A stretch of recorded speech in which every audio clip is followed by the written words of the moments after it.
Okay, so if you've ever seen any of my past stuff here, you might notice that in my horror games you can pick up something like a bone or something similar to that. Today, I'm going to show you how to make interactables in Godot 4. So first, here we have a basic first-person controller. So if I go ahead and just take a look around my game, it's just a simple game where I can run around, but we can't pick up this little cylinder thing. So let's go ahead and make it so that we can pick this up and trigger some code. So first, to do that, you're going to need a form of raycast to determine where the player is looking. So let's go ahead and do that. So here on our player, you can add a raycast,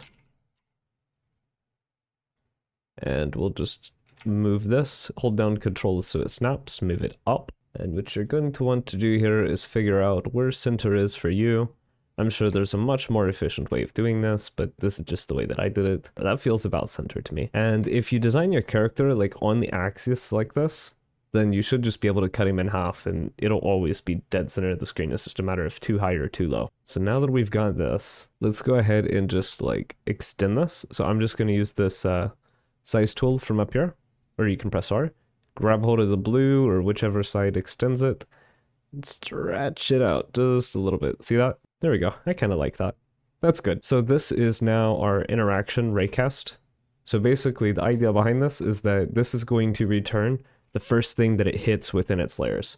So if we take a look at the collision mask, we have layer 1 and layer 2. So if we wanted to detect stuff from layer 2, then we would have to check that box here, and then it's going to return anything that it also sees on layer 2. If your interactables are on layer 2, but you want to make sure you can't see through the walls to interact with it, you have to make sure that your physical layer that your character stands upon is also checked. So in my case, layer 1 is where the physical layer is. That's where you don't fall through the floor. For me, just for the sake of simplicity, I'm not going to check that right now. And then we can go ahead and rename this to I'm going to call mine CCast, and let's go ahead and make it unique.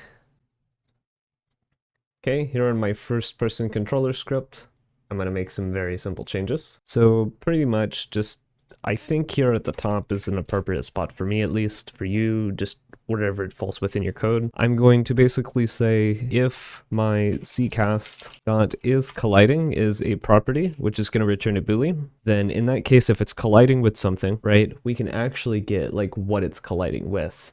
So we can go ahead and create a variable for the target, and we're going to say that is the CCast get collider. So an important thing to also note is that raycast only intersects physics bodies. So anything that is a physics body 3D is going to be reported back.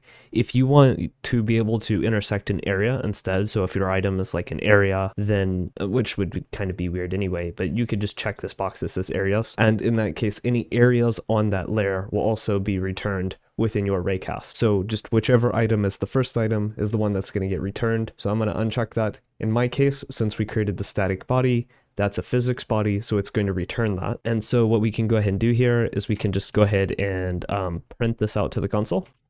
And let's go ahead and launch our game. So now when I look at the object here, oh, I see what's happening here. Okay, so with our debug options, if you go up here, you can enable collision shapes, paths, navigation avoidance, whatever you want to see.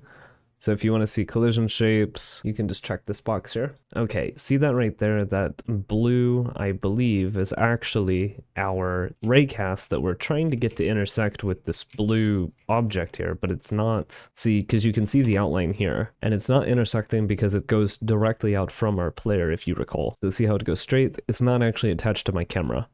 So I could just make it a child of my camera, which might crash my game like it just did. And now let's try that. Oh, that is much better. Oh, there we go. Now we're picking up, if you look at that, now we're picking up the item to pick up. So for me, this is great. For you, you might need to adjust it, but now when we look around, it turns red because it's returning something. And when we look around at the sky, there's nothing to see here. When I look down, I intersect with our item to pick up. So now we can make a few more modifications. So let's say we want to display some text to the user that indicates that they could pick this item up. Okay, so now that that's colliding properly, let's go ahead and add a canvas layer on top of our node here. So I'll just go ahead and add a canvas layer. Then inside of our canvas layer, I'm going to create a box container. Then go up here, we can just center that up. This is probably the most lazy way to do this, but it works. Create a label. I'm going to say press E to interact, because that's going to be my interact key. Save that. And then on my... Okay, so here I'm just going to go ahead and delete target. And then if our target has a method, right? So you can actually check and see if it has a method called like interact. We're just going to print, you can pick up this item. There we go. Let's go ahead and save it. See what happens. Awesome. We can pick up that item. Otherwise, if it doesn't have interact, then we just want to go ahead and take our interact text, hide that. But if it does, then we do want to show it. We also have another case here where otherwise you can just hide the text. You could technically probably just eliminate this by just saying hide up here. Like if you just didn't want to write that multiple times. There we go. So now let's test that. Yep, nothing's on here. Proceed to interact. Works great. Can't pick up the floor, but you can pick up that. Okay, great. Now we're interacting. Now let's go ahead and create a new control. So you're going to create a new input map. I'm going to call mine interact. Add that.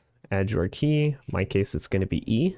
I'm going to hit close. And I'm going to say, yeah, so we're going to say if inputs dot is action just pressed, because now we're trying to see if the player just pushed the interact key or not.